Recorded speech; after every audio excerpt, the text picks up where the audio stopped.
Ladies and gentlemen, welcome back to Rwandan World. Nizere ko aho muri hose mumeze neza, ibintu biri kugenda neza gake gake. Aho bitameze neza, let's hope ko bigende biza binsirasa ariko ntihwana, niko mu Kinyarwanda bivuga. Munsi bishobora kuba bigucamo, ejo bikanga, ejo bigakunda, anytime call ishobora kuza, ibintu ugasanga bigiye ku rundi rwego, bibaye byiza kurushaho. Kandi nicyo nakwifuriza na buri muntu ko ibintu bye bigenda neza kuruta uko birona. Uyu munsi nagira ngo muri Rwandan Community Talk. Anyways, mukomeze mukore subscribe rwose. I thank you for the time and the value. Biri kugenda rwose binyereka ko some people needs the community talk. Uyu munsi nagira ngo tuganire kuri sujet tuganire kuri mentorship nk'ikintu buri muntu akeneye kandi nk'ikintu kigomba gutangwa, dukeneye gukura ku ba grand frère bacu, ku babyeyi bacu, just to be mentored, ku bashiki bacu, ku bantu badukuriye, like ku bantu tubana nabo muri societe, kandi natwe ikaba ikintu dutanga ku bato kuri twe, kuri barumuna bacu. We are a person be thinking of mentoring someone, akaba yayumva ko vision yiwe, hazaza yiwe ari inshingano ze nawe yagiramo umumaro. Hari ukuntu most of the times umubyeyi cyangwa mukuru wawe cyangwa family one cyangwa abantu tubana muri society turabishyira muri rusange, sometimes they give us the opportunities, bakaba duhereye ku muryango baragerageza bakakwishyurira nk'ishuri, bakakwishyurira nk'ishuri, baragerageza kugufasha muri daily life, kugira ngo wenda utere imbere, kukwigisha, kukugana Imana for sometimes, but not for everyone. Bakagerageza like the possible support, ariko rimwe na rimwe iyo support iri financially cyangwa iyo nkunga hari igihe iba idahagije iri yonyine. We need the people to refer to, kandi mu buryo buri indirect. Mentorship ni process,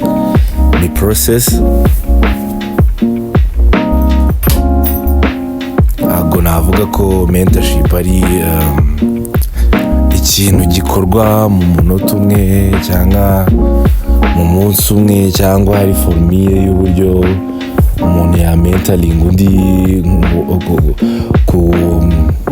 based ku buzima dusanzwe tubamo, kuko rimwe na rimwe usanga n'umuntu agira n'umwanya muto wo kubonana n'undi cyangwa kubana n'undi, baba mu miryango yacu cyangwa se abo bantu tubana nabo muri societe, cyangwa abo barumuna bacu, as people who are even responsible though for mentoring. Ugasanga turafata nk'urugero, ushobora gufata murumuna wawe cyangwa iwanyu bakaba baguhereza a financial thing, umuntu kumufata ukamuha igishoro, bakagenda running a business for once, bikanga, ukagaruka ukongeramo nk'umuntu ufite amafaranga, nabwo ukabona bifite weakness, ejo ukongera, nyamara ntutekereze ko ntago ari gufailinga, kuko we yanze iyo success, yanze kuba ibyo bintu byajya ku rundi rwego, bikaba bikaba na branded, bigakora.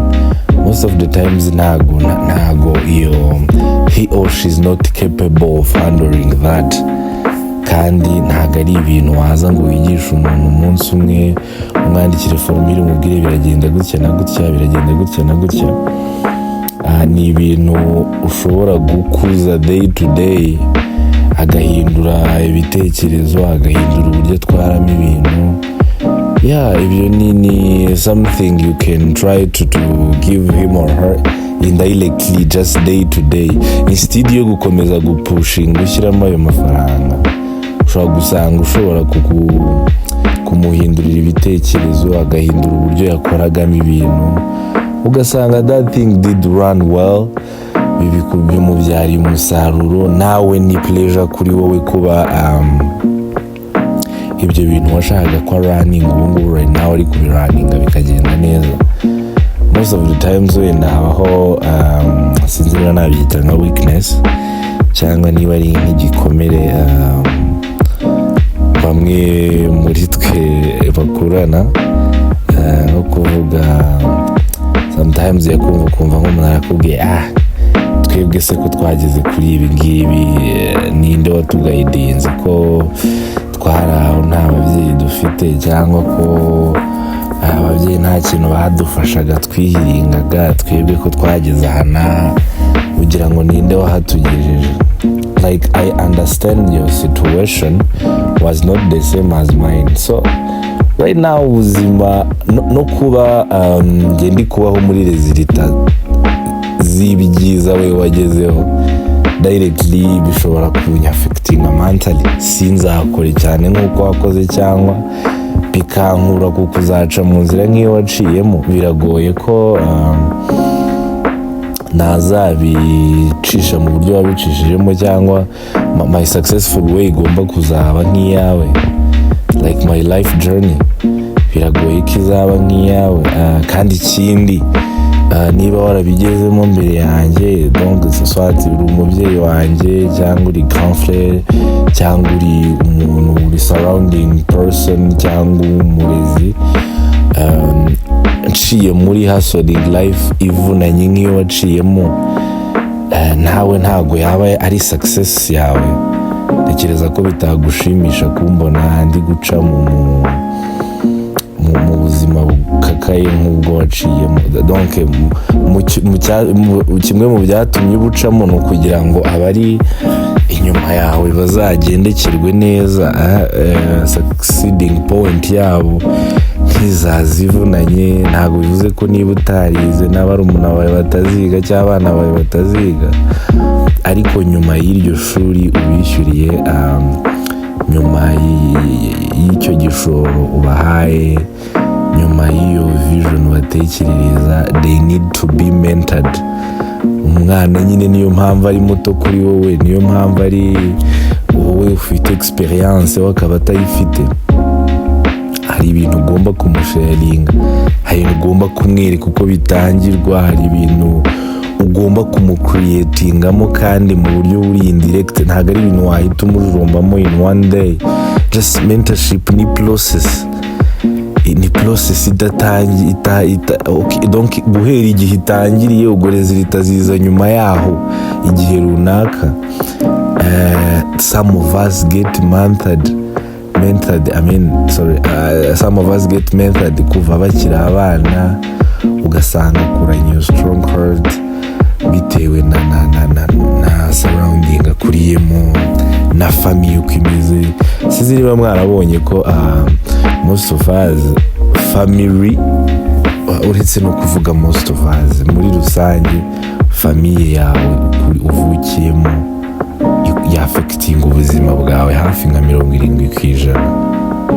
Donc imicukurana, uburyo utekereza hazaza, uburyo umutima ugira, spirits like zawe 70% usanga ari based on the family you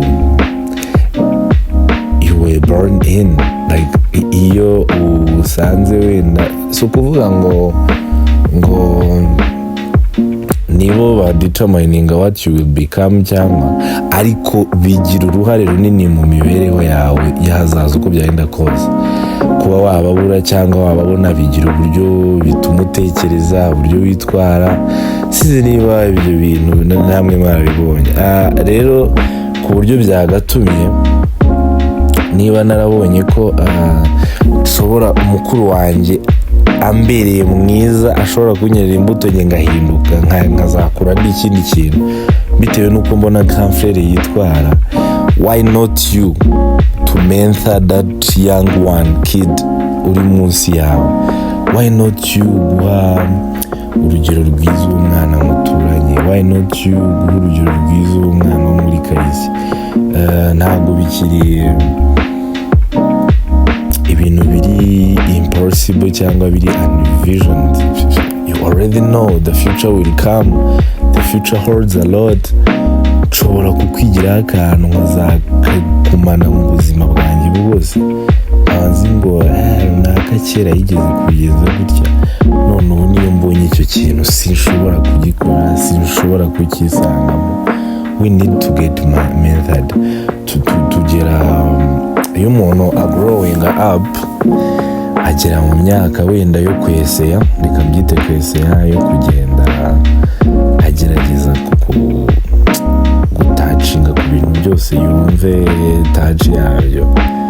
Ariko that mentorship we should have received aho hantu niyo ya mbere kugayidinga kuruta nuko umubyeyi yashaka kukwegera ngo agukanire, kuruta uko bakugira inama ku kanya. The mentorship from day one yo ubwayo yonyine yakugayidinga kuruta ikindi kintu kigiye kuza direct ako kanya. Kuko hari ibintu tuzi tutajya dutekerezaho, tujya twumva twakora bitewe n'ahantu twakuriye n'ibintu twabona, n'ukuntu twabyumvise babivugaho, n'ukuntu tuzi biri harm kuri twebwe kandi nta muntu biri direct wigeze kuza icyo kintu, ariko wakuze wumva ibintu utanabyiyumvamo, wumva utanabishaka even right now, ku buryo utajya wumva ubu ngubu ufite ubushobozi bwo kugerageza ibyo ushaka biza, ariko hari nk'ibintu uba wumva you definitely don't wanna even try on them. That the power of mentorship, that just to roll someone ukamufata ukamwereka inzira, ukamugayidinga, ukambwira rero wabigenza gutya. Iyi ni piece of something bitatangwa n'umuntu umwe, bitatangwa na every one of us.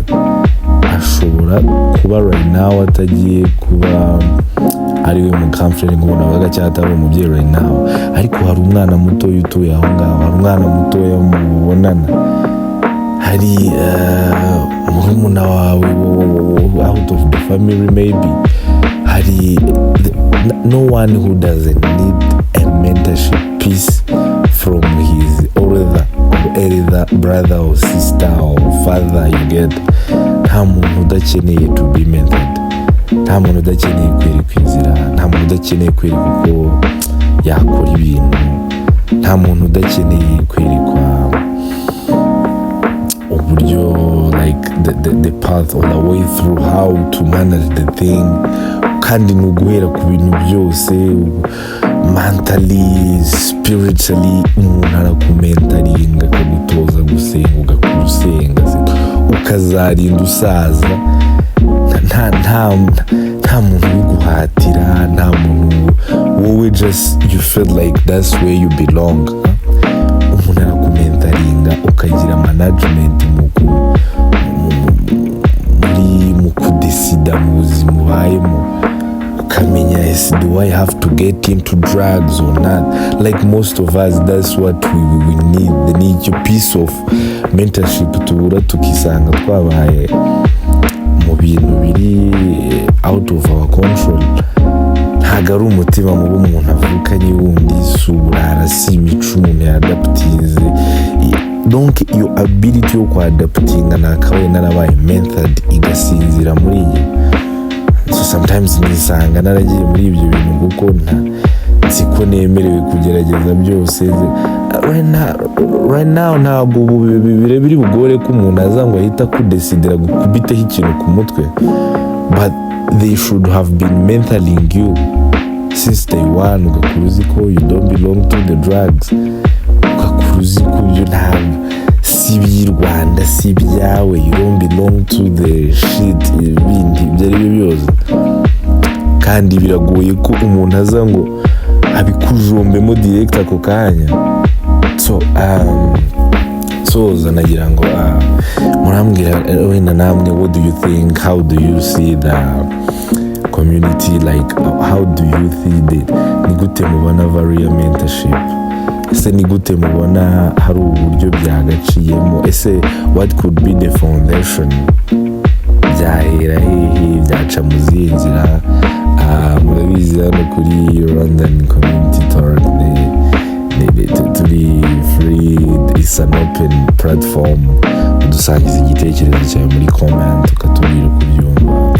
If you ever experienced that, how are people supposed to handle that, ni gute abantu baca muri ibyo bintu, ni gute twafasha abo barumuna bacu just to make a next generation iri ku yindi level, like that's a process which can take, ntabwo ari ikintu kiri ku rwego rw'umuntu umwe cyangwa ku rwego rw'umuryango, ni ikintu kinini kiri beyond, ku buryo sosiyete nyarwanda, sosiyete umuntu abayemo, just every or anywhere the mentorship is needed, just to kandi to mentor someone ni ikintu kiri huge, ni huge contribution ku buzima bwiwe. Yeah, that's all I can say. And muradusangiza experience mufite cyangwa mwafisinze muri ibyo bintu, how you feel that, how do you think that thing can be managed, uburyo byakorwamo. Yeah, I think that's it all. And for me, kuri njye, my opinion, mentorship iri highly varied ku muntu, kandi yatangwa n'umuntu wese, kandi iranakenewe ku muntu wese. Ikindi navuga, mentorship ni process, ushobora gutangira nonaha, ejo bigakura, ejo bundi bigakura, ejo bundi bigakura, bikazavamo ikintu cyiza cyane rwose. Ntabwo mentorship ari ikintu gikorwa direct ngo gihite kirangira. It's a process. It's a process. You can start like today and you make it a big thing, like until whenever. So remember to subscribe or kugira ngo dukomeze tubane mu zindi episodes za Rwandan Community Talk. Mukomeze kudusapotinga, muduha ibitekerezo, mutubwira n'ikintu mwifuza ko twazaganiraho. So far, all I can say right now is to wish you all the best. Wish you to get the mentors, like to be mentored, and to mentor your youngs. And I love you all. Ciao, ciao.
limited